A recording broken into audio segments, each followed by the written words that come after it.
INDIA కూటమిలో Congress party కాకుండా కమ్యూనిస్టులు ఉన్నారు. అట్లాగే స్టాలిన్ లాంటి వాళ్ళు ఉన్నారు. ఇదే కాకుండా మమతా బెనర్జీ కావచ్చు, లేకపోతే కేజ్రీవాల్ కావచ్చు, లేకపోతే అఖిలేష్ యాదవ్ కావచ్చు, వీళ్ళంతా ఉన్నారు. సార్ లాలూ ప్రసాద్ యాదవ్ గానీ, స్టాలిన్ గానీ ఇట్లాంటి వాళ్ళు ఆల్రెడీ అందులో ఉన్నోళ్ళే, యూపీఏలో ఉన్నోళ్ళే. అదనంగా ఐఎన్‌డీఏ అయినప్పుడు వీళ్ళందరూ ఉన్నారు. ఇందులో నేషనల్ కాన్ఫరెన్స్ ఒమర్ అబ్దుల్లా కూడా ఉన్నాడు. ఫరూక్ అబ్దుల్లా, ఒమర్ అబ్దుల్లాలు కూడా ఉన్నారు. ఇక్కడే అసలు లాజిక్ నడిచింది. ఇప్పుడు ఇద్దరు విడివిడిగా పోటీ చేశారు ఢిల్లీ ఎలక్షన్లో, కాంగ్రెస్ పార్టీను ఆమ్ ఆద్మీ పార్టీ. దాంతో అక్కడ తిప్పలు పట్టడం అన్నటువంటిది ఇద్దరు ఓటమి పాలైనటువంటి పరిస్థితి. కాంగ్రెస్ 0, ఇటు ఆమ్ ఆద్మీ పార్టీ ఏ తిప్పలు పడిందో చూసాం.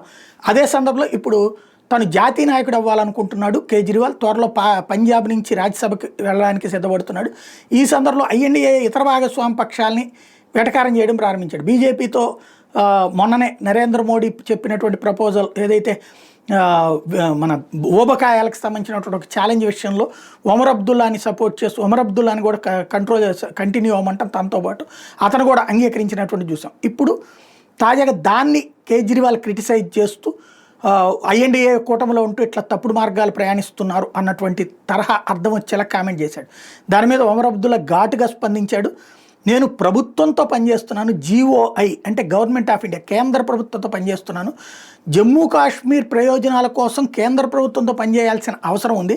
నేనేం కేజ్రీవాల్ టైపు వ్యక్తిని కాదు. కేజ్రీవాల్ అయితే కనుక తను ఇట్లాగే అక్కడే ఉంటూ ఢిల్లీలోనే ఉంటూ కేంద్రంతో వ్యతిరేకం అన్నాడు. చివరికి అక్కడ ప్రజలు ఆయనకి ఎట్లాంటి ఫలితం ఇచ్చారో చూశారు. అట్లాంటి ఫలితం నేను కోరుకోవట్లేదని చెప్పుకొచ్చాడు.